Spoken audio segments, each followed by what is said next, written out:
नमस्कार. आदेश जनतेचा न्यूज चॅनेलमध्ये आपलं सगळ्यांचं सहर्ष स्वागत. पाहूयात काही ठळक आणि महत्त्वाच्या घडामोडी. आदेश न्यूज नेटवर्क दिल्ली.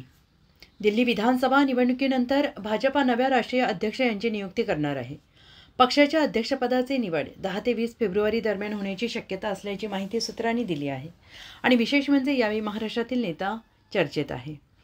भाजपचे विद्यमान अध्यक्ष जे.पी. नड्डा यांचा जानेवारी 2024मध्ये पक्षाच्या अध्यक्षपदाचा कार्यकाळ संपला होता. मात्र लोकसभा निवडणुका डोळ्यासमोर ठेवून नड्डा यांचा कार्यकाळ 1 वर्षासाठी वाढवण्यात आलेला होता. आता नड्डा यांना केंद्रात मंत्रिपद देण्यात आलेलं आहे आणि भाजपात एक व्यक्ती एक पद हे धोरण असल्यामुळे नड्डा यांना परत अध्यक्ष करता येणार नाही. त्यामुळे नवीन अध्यक्ष निवडीची प्रक्रिया सुरू करण्यात आलेली आहे. पंतप्रधान नरेंद्र मोदी आणि राष्ट्रीय स्वयंसेवक संघाचे सरसंघचालक मोहन भागवत आणि अमित शाह यांच्या मान्यतेने भाजपच्या नव्या राष्ट्रीय अध्यक्षाची निवड केली जाणार आहे. आणि या शर्यतीत आत्तापर्यंत अनेक नावे समोर आलेली आहेत. भाजपच्या नव्या राष्ट्रीय अध्यक्षपदाच्या शर्यतीत केंद्रीय मंत्री मनोहरलाल खट्टर, शिवराजसिंह चौहान आणि पक्षाचे सरचिटणीस विनोद तावडे यांची नावं चर्चेत आहेत.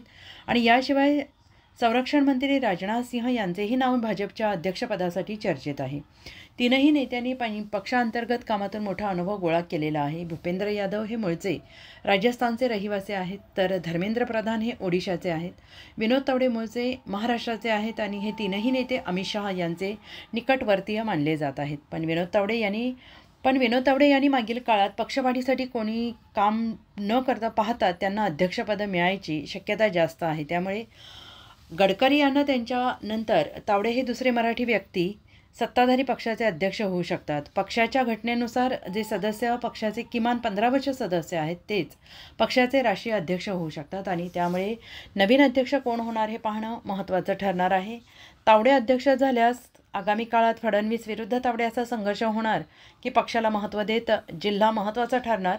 या भाजपच्या घटनेनुसार राष्ट्रीय अध्यक्ष यांच्या निवडीसाठी किमान 50% पक्ष संघटनेच्या निवडणुका पूर्ण होणं आवश्यक आहे. मात्र आत्तापर्यंत केवळ 4 राज्यांमधील प्रदेश अध्यक्षांची निवड झालेली आहे. त्यामुळे 1 महिन्यानंतर अध्यक्ष निवडीच्या प्रक्रिया पूर्ण होणार आहे. बातम्यांसाठी पाहत रहा आदेश जनतेचा न्यूज चॅनेल. लाईक करा, कमेंट करा. कमेंटद्वारे आपली मतं आमच्यापर्यंत पोहोचवा. सबस्क्राईब करा.